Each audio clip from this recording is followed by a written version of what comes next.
It's a great learning. Adam, what have you learned about the dangers of tunnel vision, and what are the signs all of us can look for when we find ourselves entering that metaphorical tunnel?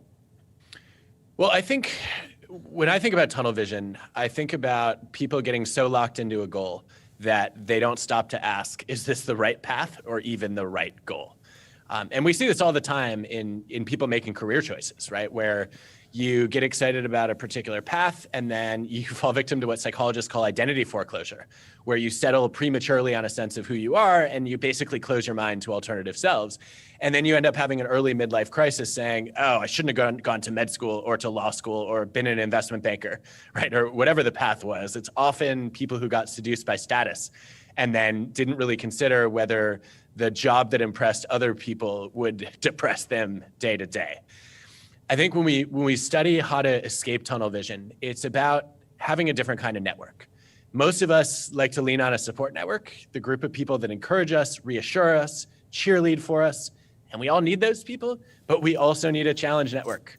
The group of people who are our most thoughtful critics that we trust to poke holes in our plans and see the flaws in our strategies.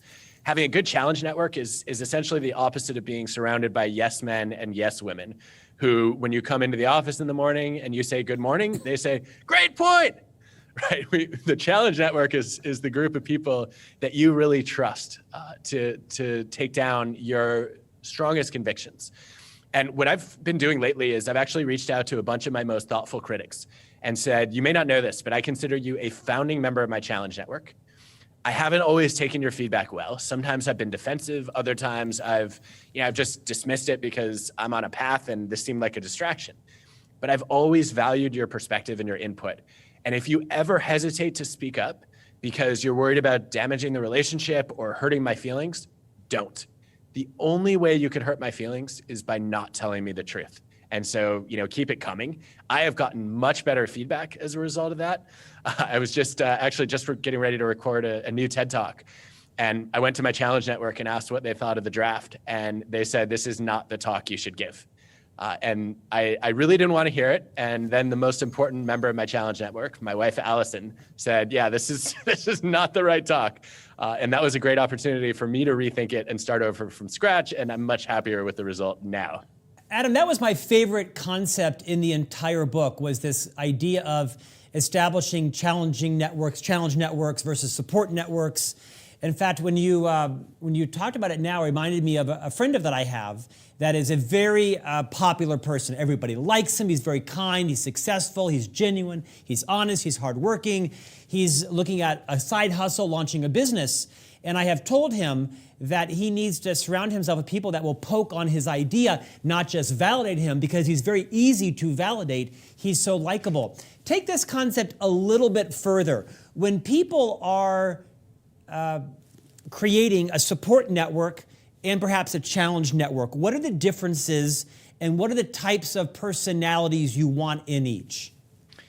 So I, for a long time, thought, okay, you want givers in your network and you want to keep out the takers, right? I've been studying this dynamic most of my career. The takers are the people who are always asking, what can you do for me? And the givers want to know, what can I do for you? And I think we get fooled a lot by a personality trait called agreeableness. You will know agreeable people as warm, friendly, polite, welcoming, Canadian. Disagreeable people tend to be more critical, skeptical, challenging, and also statistically overrepresented among engineers and lawyers. And I assumed for a long time that agreeable people were always givers, because if you're nice, you're also going to be helpful. Then I gathered data from over 30,000 people across industries and cultures and found a zero correlation between how agreeable, disagreeable you were and whether you tended to be more of a giver or a taker. What I learned was agreeableness, disagreeableness on the surface is basically how much harmony do you create, right? How much do you want to please other people and help them get along? Giving and taking are inner motives. Deep down, what are your real values and intentions toward others?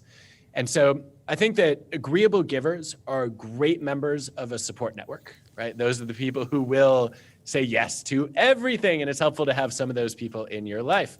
But you have to be careful because sometimes you get fooled by the agreeable takers, also known as the fakers, who are nice to your face and stab you right in the back. The people you really want in your challenge network are the disagreeable givers. You don't want disagreeable takers, right? Because they will probably look for excuses to take you down. The disagreeable givers are the people who give you the critical feedback you may not want to hear, but you need to hear.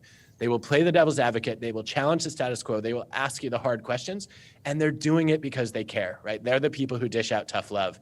And so those have been the most valuable members of my challenge network.